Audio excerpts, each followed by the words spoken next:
Welcome to the Scaling Culture podcast, where we sit down with thought leaders who share their experiences with building incredible cultures. On today's episode, Ron Lovett sits down with Will Scott. Will is the founder of Culture Czars, the author of The Culture Fix, and the host of the Culture Czar podcast.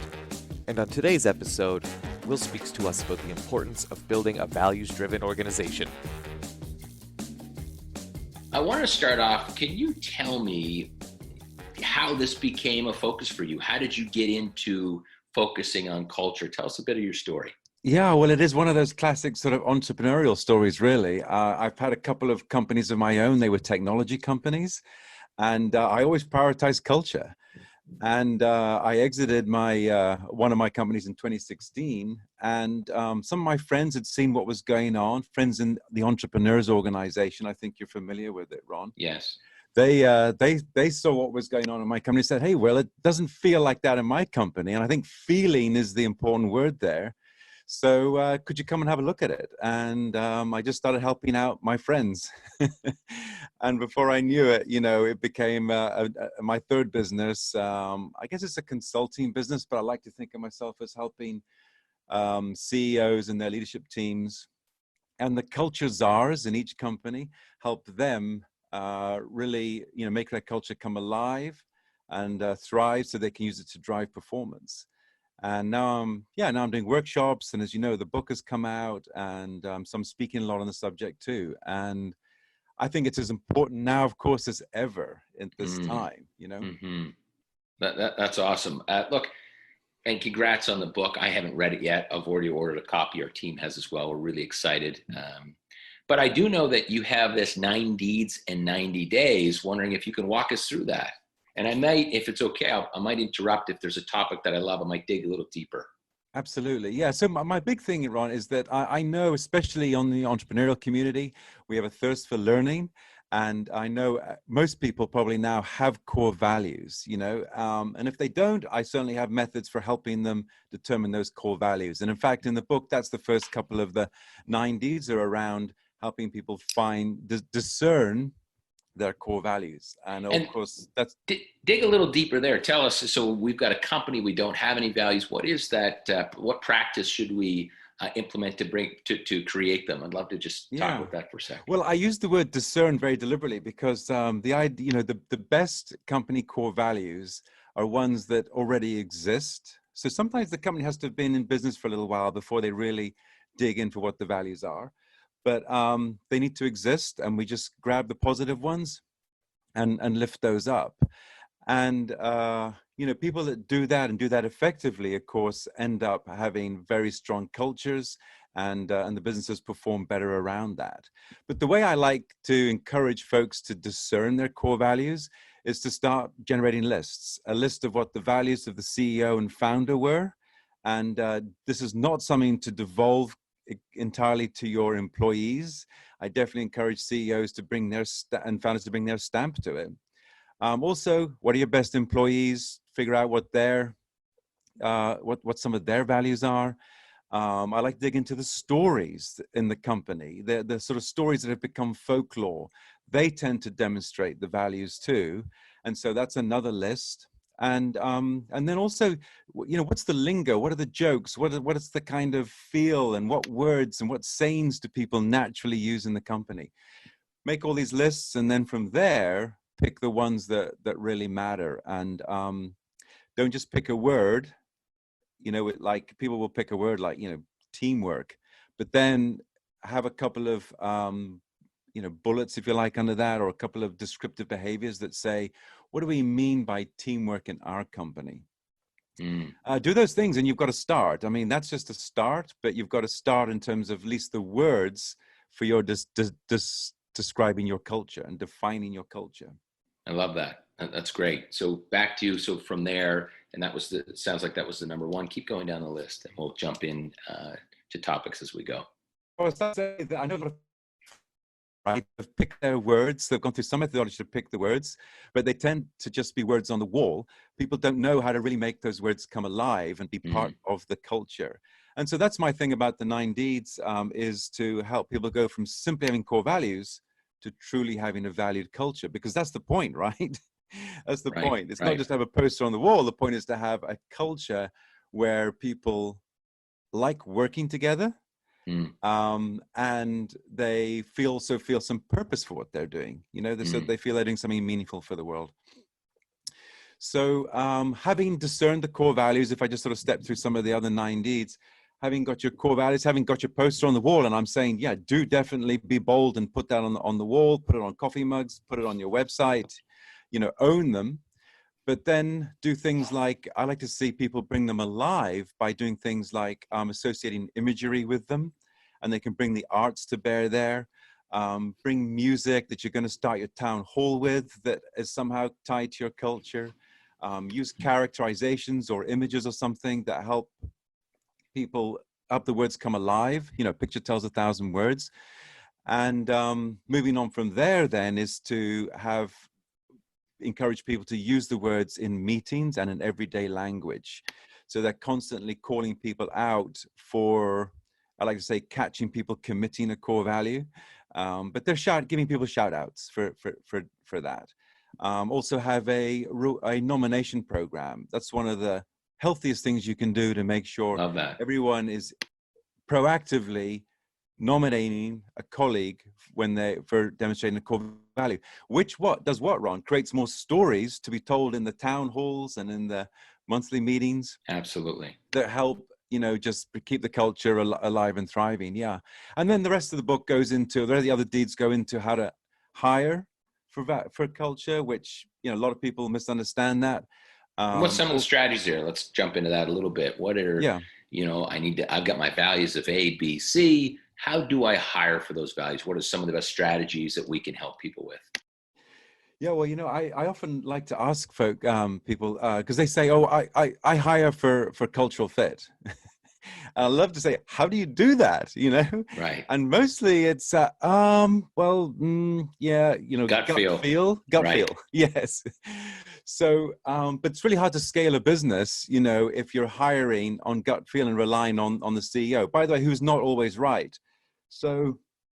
I like to encourage having a panel of culture czars. These are your champions. These are people that score 3 out of 3 on all your values, and who've been with the company long enough to sort of be able to make a good judgment, and have a set of interview questions in a tabular form, like on a spreadsheet. Mm-hmm. And those interview questions, one of the things I do is that, of course, you start open-ended and drill down and ask them what their values are and those kinds of things. But some of the things I think are most specific around flushing out the fits is when you ask a scenario-based question that is tied to a real story that happened in your company, and see how they respond to that question. And then keep diving down, keep asking how and why, and So to really get to their values. Yeah, get to past the initial past answer. situation. Yeah, yeah. That's brilliant. And then once you've got, if you've got panels, then you're putting all their answers in. And once your culture czars have done this a bit, they can get really good at looking for folks that are really would respond in that scenario the way that your best culture fits would. I So there are love that, ways to Will. be specific about it too, And there's also Yeah. a survey I have, which you can send out to your employees that starts Mm. that your candidates that digs into values. So Mm-hmm. there's a number of ways to really get more strategic around hiring for cultural fit. That I love the past. So you're basically saying we've had this challenge. Here's how we dealt with it internally. Actually stopping before how we dealt with it and saying, hey, well, how would you deal with this situation? And then you're going to know where they line up culturally. Yeah, and you've got one right answer, Ron. You've got what actually happened. You've got one right answer. That's a real anecdote, and so you can measure people against that benchmark. That's wonderful. We've encouraged our clients to do that kind of from a problem-solving workforce standpoint, but not on the culture side of that. Is beautiful. That's lovely. Well, I wanted to I wrote a question down as we were talking. You still with me? It's a little choppy. I am here. Yeah. I'm going to follow up with one of my favorite phrases about unhiring, because to finish on the 9 Ds question, Ron, so you've gone through the hiring, but then also, of course, you've got to be measuring people for their fit, your existing employees, and unhiring ones that perhaps are not a fit. Will, Have you lost me? no, I can hear you. Can you hear Oh, me? yeah. Can you actually, before we go to unhiring, and I want to get back there, can we go to onboarding? Because that is going to be the natural next step. Oh, yeah. So Which is you've the step hired, from recruitment. yeah, let's talk about that, and then let's go back to unhiring. Okay. Yes. So as an extension then of that kind of hiring or recruiting process, and one of the final steps I like to encourage folks to do is to go to dinner and send your culture czars to dinner with your candidate, and just dive in a little bit there and see how are they naturally behaving just around a relaxed dinner situation. That's where you're trying to get them to relax and see if their true self comes out. What are their values that they're representing then? But sorry, Will, is this during the interview process? They're already hired now. This is the final stage of the hiring Okay, process. got it. Yeah. And I would say do it when they almost think they've got the job and they're kind of letting their guard down and they're trying to get a little bit chummy, Right. you know, just as a final step in the interviewing process. In fact, I go through four steps in the book around hiring for culture. But I think your question, Ron, was around onboarding. Correct. Yeah. So I love that. Right before, when they're comfortable, they do let their guard down. They think they're in. They will probably, in most cases, especially in that environment which you discussed, this is my natural, authentic self. I love that. So so if you like me, great. I'm hired. Walk me through. Right. Well, then, you know what? I take a leaf out of Jack Daly's book, which is you make that first day for your employee, that new recruit, the most memorable day of their lives. You know, Jack talks about having balloons on the chair and certainly having their whole environment all set up and ready to go. And, you know, you're welcoming them and you're making them feel welcome and a part of the team. And I like to use the analogy here of joining a sports team. Let's say you've got a high-performing sports team, you know, and there's only 11 players on a soccer team, but you introduce a new player. It's kind of an intimidating situation for that player because he or she's got to figure out how to fit in and make a success of things. Right, right. And the most important thing to someone's performance in that situation is to make them feel safe. Right. So you make them feel welcome, but really what you're doing is making them feel safe. And that is huge for culture of any kind, is do people feel safe to be themselves, to express? And if they can, then they're going to give you of their best. But think of the opposite of that, where people are intimidated or unsure and are getting a bad vibe. They're not going to bring their best. They're not going to perform at their greatest. So that's why I think day one is so important. And of course, is to continue to that feeling of safety, which I believe we're all entitled to in our work, so that we can be ourselves. And of course, if it doesn't feel right, then we should unhire ourselves and go to a culture where we can feel great and perform at our best. Yeah. Let me ask you a question, because this comes up a lot, I believe. I think that in some cases, unfortunately, culture's still smoke and mirrors, like you referred to. It's on the wall. I may not live it as the founder CEO. The organization may or may not, depends on what lane people are in. How do you advise the employee who's joined the company, bought into the fact that the culture, you know, that there is a strong culture, there are these values that are lived, and then they see that the manager doesn't live those values? What do you suggest the other side? How do they approach that? What do they do? Yeah, well, I like to think, so I talk about grading everybody in the company on their core values. And it's a simple, so you give, and it's just, do they demonstrate this value all the time, most of the time, some of the time, or none of the time? And you give them a 3 through 0 on that score. Easy, love it. Yeah, and if you do that, so you put all your employees down the left-hand side and your values across the top of the spreadsheet, fill it all out, and then sort by the score, right? So if you've got 5 values and the maximum score is 3 per value, that's a score of 15. And but if they're getting so you know, obviously a score of 15 is great, right? They'll be green. But then if you get a score of 5s or 6s or 7s, that should be a red. And you really got to question whether that person should be there. Not questions, because it's all, you're already been told that they're not really a culture fit. Should they be there? And Ron, this I believe applies whether it's a manager, like in your question you asked about, you know, what if it's the manager not doing it? If the manager's not a fit, you've really got to question whether it'd be better for the culture to hire that individual and hire someone who is a great fit. And 99% of the time, I believe people that hesitate to make that decision, when they eventually make that difficult decision, then, you know, then things turn around. Mm-hmm. Everyone goes, just breathes a sigh of relief that that misfit is no longer there, and they can mm-hmm. really start to go forward with that great feeling again, you know? Mm-hmm. My scoutmaster used to say that if you have 10 peanuts and one of them is bad and you eat them all together, they all taste bad. Right? And it's the same in a company. One bad cultural fit can drag down everybody else. So talk to me about coaching. I love the grading system. Do you represent it all the time? Never, you know, sometimes that I think that's a great system. Yeah. And it seems simple enough anyhow. What if those who don't grade well? What does the coaching look like? Yeah, thank you. And you're right, it is a simple system. So people tend to have like a gut feel, going back to that word, about somebody, you know, there's a question mark. But there's nothing, and I've done this with leadership teams so many times. You do it in the boardroom, and you put up the spreadsheet and you grade your employees, and sure enough, they go, yeah, I always had that feeling. I just wasn't kind of owning up to it, you know? So the reds, we unhire, because you're probably not going to change them. No amount of coaching is going to probably turn them into Culture Czars, right?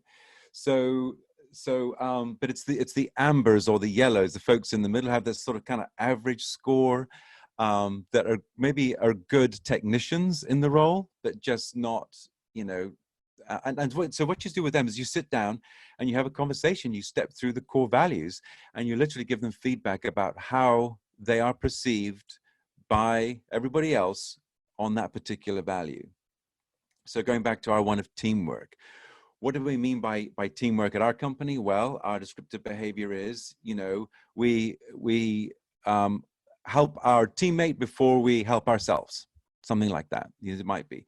So you're having that conversation with that individual and saying, listen, an observation that we're making here is that, you know, you're getting a lower score on teamwork because at times when we have to jump in and work as a team, we see you kind of playing lone cowboy and sticking to yourself, and you're kind of helping get yourself done. But that's not our value here.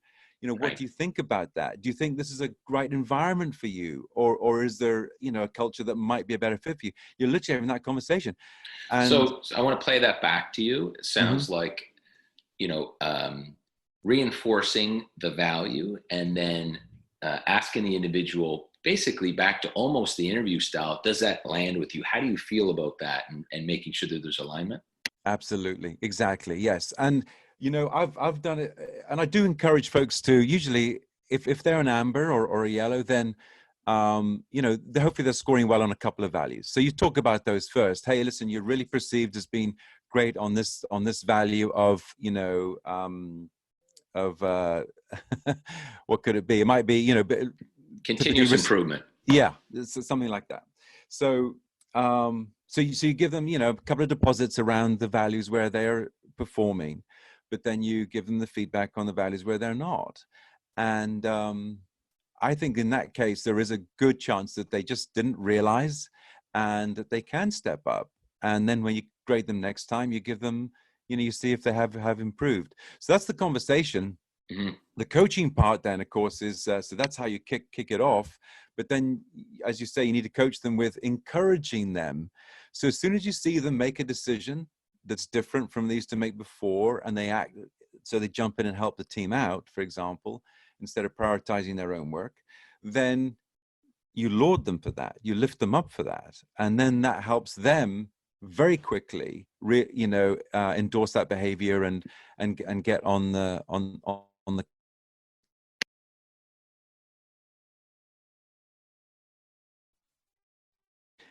And I guess there's other coaching things you can do too. Of course, if they're not performing, you would sit down and have the conversation again. But um, and if you do this as a team, then the whole team can know. For example, like the sales team may know that somebody is having this conversation, and they can also be a part of the coaching and help them perform. So it froze for a second. Can you just end the last part of that when you were talking about coaching? It just froze a little bit. Will, could you mind rewinding? Yeah. So I was saying that once you've had that conversation, that hopefully resets and gives them the feedback that they deserve, then what do you do to continue? Well, coaching would entail recognizing when you see them make that different behavior, that you lift them up for that. You recognize that. And that helps reinforce for them what you mean by them making a different behavior. So instead of prioritizing their own work, they jumped in and helped the team, when called upon. And I think people can very quickly get with that kind of a change in behavior. And then, of course, the whole company moves forward when you do that across the board and you get people to work to the values. Love it. One more question, then I'm going to rewind to something else. Let's go right to the end, Will. I'm the subject matter. I've scored red. I am not aligned with the values. Walk us through that conversation of it's time to go. Walk us through. Thank you for asking that, because again, people hesitate, don't they, to have that difficult conversation. Absolutely. And to unhire that individual that is, definitely having a negative effect on the culture. And I love your peanut analogy, by the way. That was beautiful. Yes. So, but listen, the core values empower all those difficult conversations, and people just don't use this basic, simple thing enough. And this is not just for the unhiring conversation, but the core values should empower all the difficult conversations and enable a junior person in the company to call out the CEO on if they are not representing a value, a stated value of the company. But in the unhiring conversation, and I've done this, you literally get in a room with that individual, step through the values and say, listen, this is our observation, is that this is not a value that you aspired to, and give them examples of how you saw them not demonstrating that behavior. They can't really argue with it. And then you just stop for a minute and you ask them, how do you feel? Does this seem like a value? Are we interpreting this the wrong way? And if they really are a red and they're scoring low on all the values, you step through those values, and I've done this myself in my own companies. That employee will then unhire themselves. They will say, maybe you're right. Maybe this is not the right place for me, and I should go, find a culture that is a better fit, or I should be a solo entrepreneur working from home. So it's easy to get agreement on that. And suddenly the conversation is not that uncomfortable. Hey, you're fired. I hate that word, because I think as leaders and entrepreneurs, we need to own some of the responsibility for that hiring mistake that we made. And so it's an unhiring, it's an uncoupling, and make that a respectful conversation using the core values. And then you don't have to wait 6 months, get in that room, it's time, get in that room and do it right now. So 3 things jumped out, Will. Preparation. Really letting them give their side of where, once you've prepared, you've presented these things, letting them have their side of, is there a misalignment? Was there a misunderstanding? And then third is just compassion. Yes, absolutely. And allow pauses, allow silence so that they can say whatever's on their mind in that conversation. Yeah. Beautiful. I'm going to go back. You talked about people want to feel safe. That typically would be built through, I feel safe after I have trust in the organization and I have some trusted relationships. Would you agree? Well, I think that's certainly one way, and the way it happens in a lot of companies. Yes, it takes a while, but so how do we create the safety? Yeah, something that can accelerate that feeling of safety is absolutely the core values speech, which the CEO or hopefully somebody senior is doing. You're on a kind of a slip. where you literally go through the core values and explain to them what it's like here. And at the end of that, they should be feeling safe, or safer than if you simply just, hey, here's your desk, go at it. So, let's give an example of that. I mean, let's say again on that teamwork thing that I'm saying, hey, new employee, here at XYZ company, we have a value of teamwork, which to us means that we don't just prioritize ourselves, we prioritize the team. And, if there's some little thing that we all need to jump into, then we stop what we're doing and we help others out. And so this is what that looks like. That should mean you should feel empowered to stop your work and help somebody at a moment's notice. And don't worry about your supervisor chastising you for that, because our value is, team first. So, got it. By the time you step through and do all of those things, you're literally empowering them to behave in a way that's in concert with your culture. And you're telling them what it looks like to be safe. And Daniel Coyle actually really, in his book, The Culture Code, really covered this very effectively. Great book. Yeah. And he talked about everything from Navy SEALs to, basketball coaches. That's right, basketball teams and so on. And again, this is feeling this idea that make people feel safe. So yeah, I love it, but I don't think many people are thinking that way when they hire a new person, which is why I'm so pleased you asked that question about the onboarding, Ron. And so tell me more about, because I'll stay in the safe zone, building a relationship. What are some of the best tactics for building a relationship? What should leaders be thinking about with a new individual to make them feel safe to build that relationship? What are some of your thoughts on that?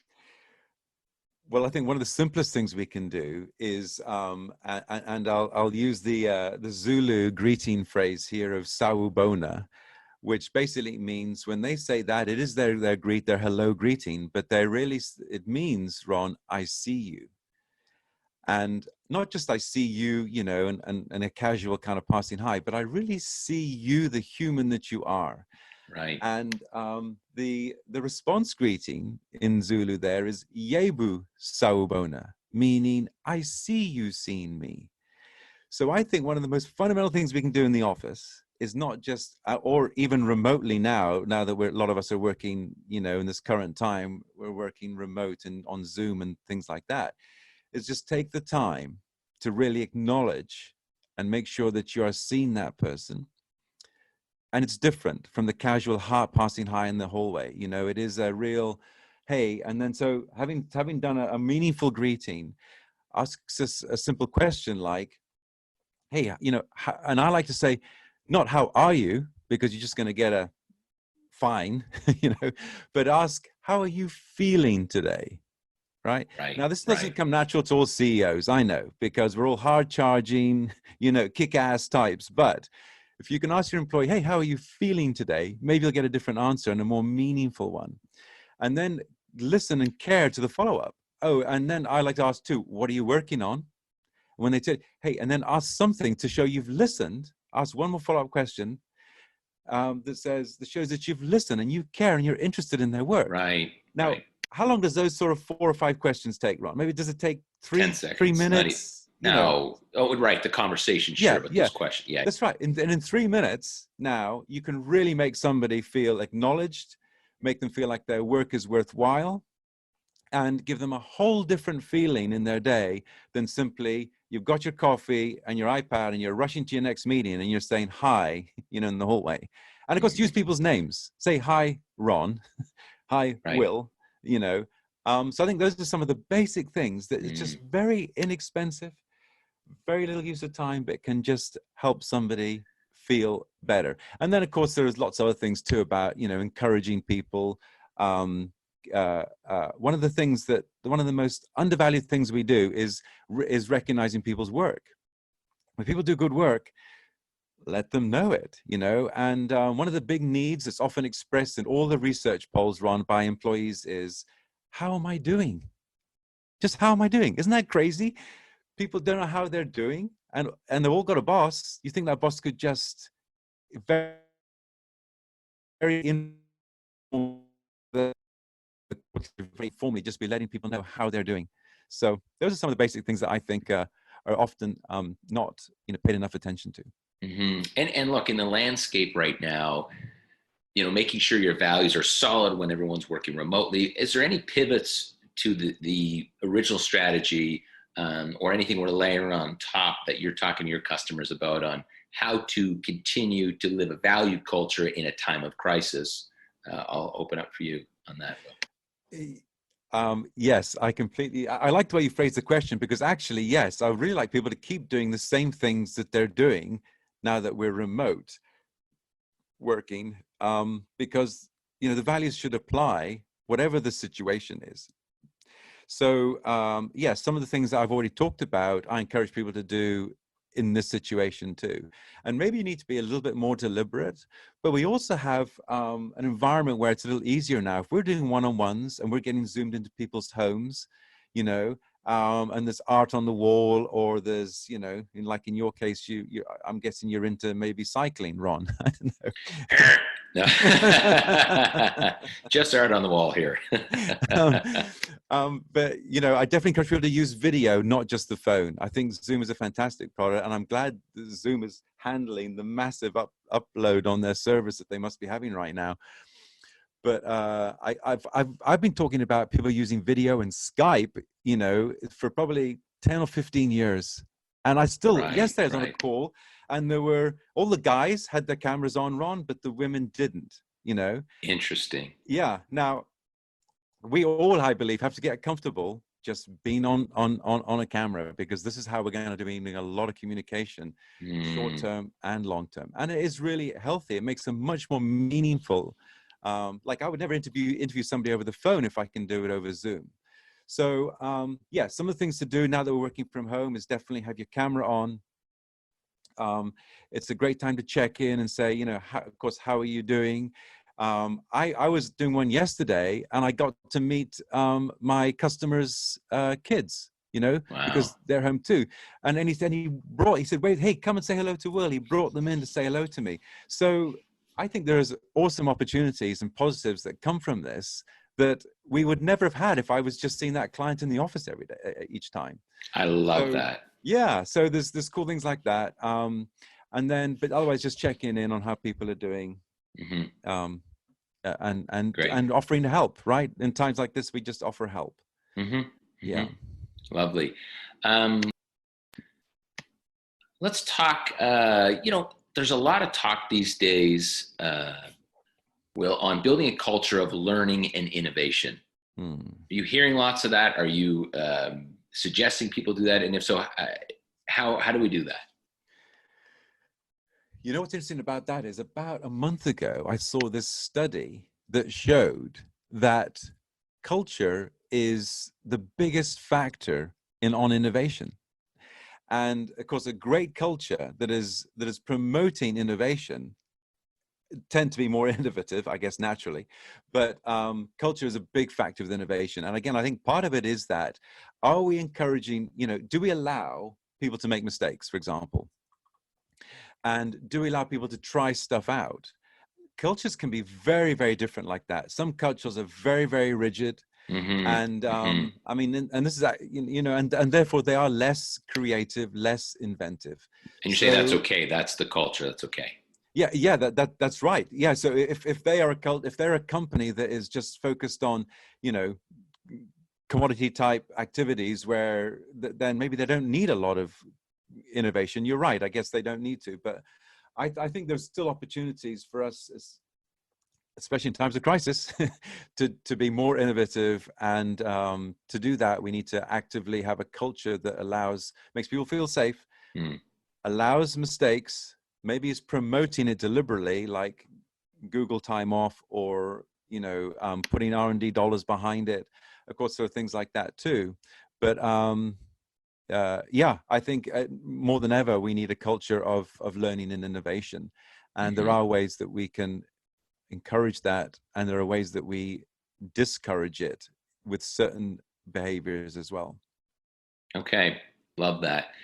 Lots of talk these days in tapping into people's strengths. You hear Marcus Buckingham doing lots of these, what brings you energy or drains your energy. What are your thoughts on that, on really connecting to the individual and aligning them? Yes, I don't know if you've been around as long as I have, Ron, but I remember my first reviews that I was getting in sort of in a large corporation in the 1980s, where the review form, literally they would have a section for strengths and a section for weaknesses. And they would spend a little bit of time on the strengths, but most of the time it was on the weaknesses, what you needed to do to improve your weaknesses. Right. And now, and Marcus Buckingham has made it popular, you're right. But now, fortunately, we're smarter than that. And we say, no, play to people's strengths and get somebody else to do those things that that individual might be weak at, that is their strengths. So imagine if all of us are playing to our strengths, and therefore doing things that we like doing. We're also more likely to be doing things we're good at. And so you might more like to have a high-performing culture if you're playing to people's strengths. And that just was a great, his tools was just a great way of giving companies and entrepreneurs a way to actualize that in the company. Mm-hmm. And yeah, and I love that exercise of what because it's very subjective. It's not objective in some cases. What drains or gives you energy. I like how he's positioned that. That's right. And what about organizational alignment? My past life in the private security industry with offices right across the country, from one side of the country to the other, trying to get alignment from the front lines to the boardroom was really challenging. What are you seeing to help with that process? Because there's different conversations at the boardroom and in some cases, multiple layers as you get to the ground. How are we getting aligned in an organization that has multiple layers? Yeah, well, I think again, the more disparate your workforce is, and the more layers you have, and this makes me think actually of a podcast I did, Ron, with the CEO of California Closets, which was a franchise business, and he really cared about the fact that his franchisees, employees, now imagine that how removed they are from him, right? He was a fast-going company, franchisees all over the world, I think. Okay. And so he has no real kind of control over who those franchisees are hiring and how they're doing it. But he made culture, in other words, his values, the number one thing. And he talked about that relentlessly. That was his number one job, was to keep reinforcing the values of California Closet, so that whoever went into a home representing his brand, they did it in a way that represented his values. And he was very successful at it. So I think the more kind of diverse or geographically disparate you are, the more effort the CEO in particular has to bring to the values. And so it's going out in your newsletter, it's going out in all your franchisee or your regional management handbooks and protocols. And also you're making it a mission to get around and to have those one-on-one conversations. Mm-hmm. And at your annual meetings, at your quarterly meetings, you're constantly reinforcing the values. And how do you reinforce them? You lift up the stories, the successful stories that people had. So, the companies that were living the values were building more closets, and growing faster. There was data to support it. Keep telling those stories. Yeah. So-and-so went into the home and represented this value and came, and it works. So, that was an exciting story for me to find that example of somebody, because I often wondered just, how easy is it? And with contractors, some people think contractors, part-time workers, can they be a part of the culture? Absolutely. You need to make it your job to make them feel just as much a part of the culture. Beautiful. And so the world's changing so fast. You've got folks like Vern Harnish. We certainly adapted this internally. We scrapped 5-year planning, right or wrong. We just said things are moving too fast. We've been planning for the quarter. Some organizations, I believe, aren't built for change. It's one of our values, continuous improvement and change and being comfortable with the unknown. it feels like those, especially today where things are moving every 2 hours, if that's not built, if you don't have a culture of change, you could be in trouble. What are your thoughts on that? And also, what do we do to develop a culture of change? Yeah, well, I think it definitely helps if you've got existing in your values, stated values, some things that encourage, change or speed or innovation, or if you've already got that in your DNA that you're encouraging, then that's definitely going to help you cope. But I think the greatest thing, it's a test of a leader, isn't it? It's a test of a leader, Absolutely. and that's what really matters. And if I can just sort of go off topic for a minute, thinking about where culture goes wrong. And so, you think of some of the great scandals we've had lately, whether it's Wells Fargo or Boeing or, where they are. Theranos. Who? Theranos, the blood draw company. Theranos, absolutely. Right. Uber. I mean, there's all kinds of very high profile examples of companies who have a stated value. For example, Boeing have a stated value, about safety. Nothing compromises safety at Boeing, right? Well, apparently they weren't living up to that, or at least Right. some people weren't. So I believe that the leaders, the CEOs, the managers, those guys, they kind of took their eye off that ball. It was words on the wall. It wasn't really part of the culture. Because if it was really part of the culture, I believe that those folks that tried to hoodwink the FDA would not have done that. And they would have felt empowered, regardless of budget, to live by that value and be a whistleblower, if you like, and say, no, we state that nothing compromises safety at Boeing. And so look what happens. Wells Fargo is another great, there's just so many examples of that. So at times of great change, great leaderships, and I think even in cultures that really are not built for change, great leadership and great messaging still can re-energize that. You said yourself, things are changing so quickly, and scrap the 5-year plan. One of my values at Culture Czar is Churchillian. That's the core value, and we have some descriptive behaviors under that, like stoic, being stoic, reliability, exuberance. So representing values here at Culture Czar's. But one of the things that Churchill did, of course, a great wartime leader, was he said, you in a crisis, you can't plan a long way ahead. You have to kind of just plan very short term and keep responding to the short term, changing situation. Right. And so I think leadership is the best thing you can bring to any corporation that is undergoing a lot of change right now. And what do they talk about? Talk about the values. The values that are going to keep people together, keep people performing of their best, making people, and helping reduce the fears that people are having.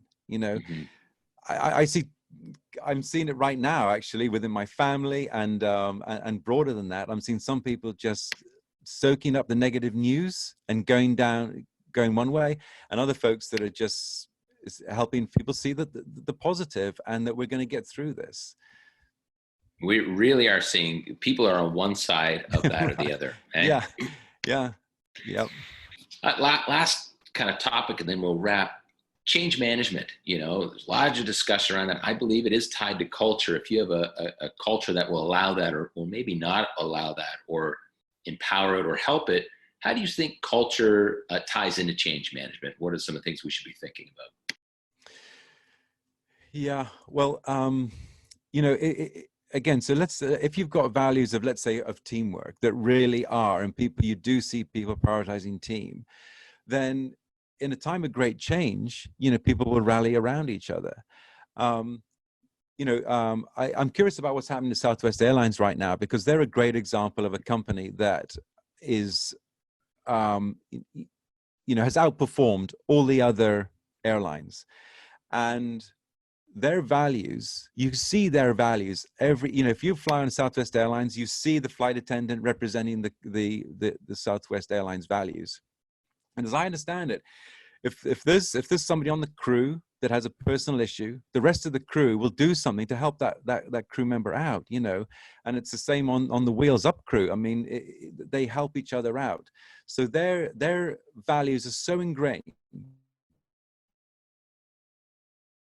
that they live them. So I think that's true in a time of change for a company. Again, you can draw on the core values to get the best behaviors out of people. So Right. yeah, it's a bit like, you know, core values. I often refer to the U.S. Constitution, Ron, as a great example of a set of core values.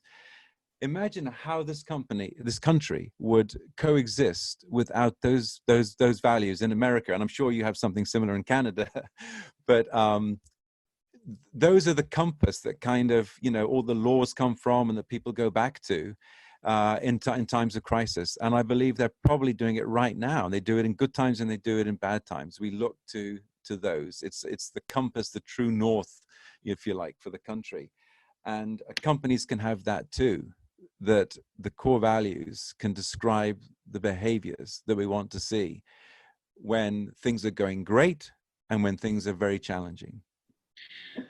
Well, not next week, but I believe the following week, Sherry Perez is on our advisory board, and from Southwest. We're hoping to have her on. Oh, really? She's got time, so you have to watch for that because she'll have the answers to those questions of how they're dealing with it today. And so watch for that. Yeah, very cool. And I bet you Southwest's model is going to, you know, they will come through this stronger than most airlines probably, not just because it's a smart and well-run business, but because they have a great culture. Absolutely. Yeah.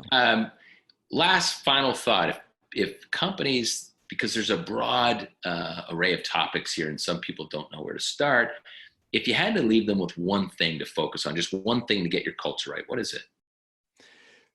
Well, I think it is hard because, gosh, I've heard some terrible things, you know, about entrepreneurs having to let 100% of their workforce go.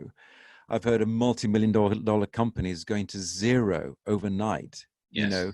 So there are some very, very difficult environments, and I sympathize with every leader. I've been there myself. I sympathize with every leader that's having to make those difficult decisions, and all those employees that, you know, suddenly find themselves in a matter of weeks in a situation they never anticipated and having to cope with all of that. So, you know, I think ultimately, if you're talking about values, the best value we can have at this time is empathy. I think it's probably better than sympathy, but empathy. Yes. And the best thing we can do is just offer help, right? We can all help. Right now, I know I'm helping my clients and I'm not expecting any payment. I just want to be there for them now. They were there for me, you know, over the years, and I'm there for them now. And I don't expect payment. I just want to help them, and I want to help them do the best they can for their employees. And sometimes they just want someone to talk to, and sometimes they actually want help with strategy. So, and how do they cope at this time? Yeah, I think really that's the one thing is be empathetic and offer help.